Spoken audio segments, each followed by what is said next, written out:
আসসালামু আলাইকুম। বাংলা ফান মিডিয়ার পক্ষ থেকে সকলকে স্বাগতম।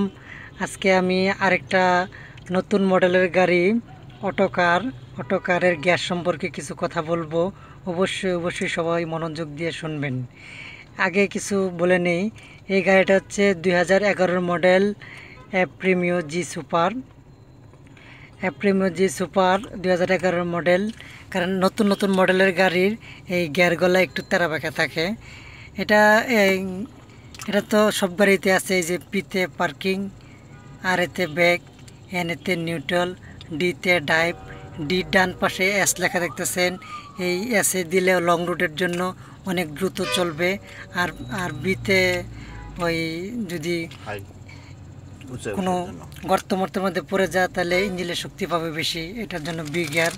আর ডিতে ডাইভ, এসে দিলে আপনার লং রুটে অনেক জোরে চলবে। এতে নিউট্রাল, আর এতে ব্রেক, পিঠে পার্কিং।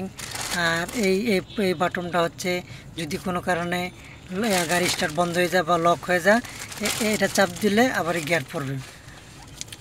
তা অবশ্যই বন্ধুরা, ব্রেকে হালকা পাড়া দিয়ে গিয়ার ফেলাইতে হয়। এই দেখেন, এটা তেরা বাঁকা গিয়ার।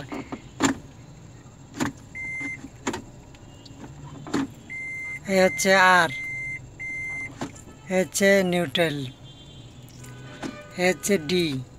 এখন যদি আমি ফুল টাইনে দেই তাহলে এই যে আপনার এসতে তো আপনার বেশি চলবে আপনার লং রুটের জন্য।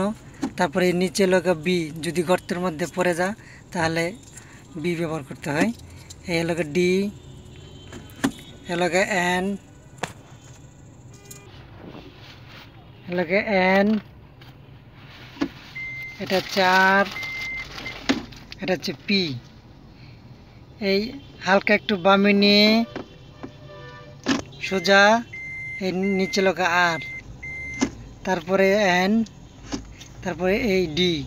ডি থেকে ডানে নিলে এই এস মানে লং রুটের জন্য। তারপর নিচেরটা লগা বি, বিতে হলো গর্তের মধ্যে পড়ে গেলেন। এ লগা ডি, এন, এলাকা আর, এলাকা পার্কিং। একটু নামাই দিই, বেটা রাখতে পারে না।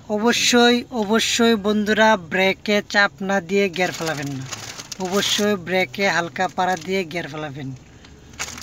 আর আজকে শুধু এই গ্যাস সম্পর্কে বলবো, আর অন্য কথা বলবো না। এটা হলো 2011 মডেল প্রিমিও জি সুপার। এটা একটু অন্যরকম গিয়ার। এগুলা নতুন মডেলের গাড়ি, অটো গিয়ার এরকমই হয়।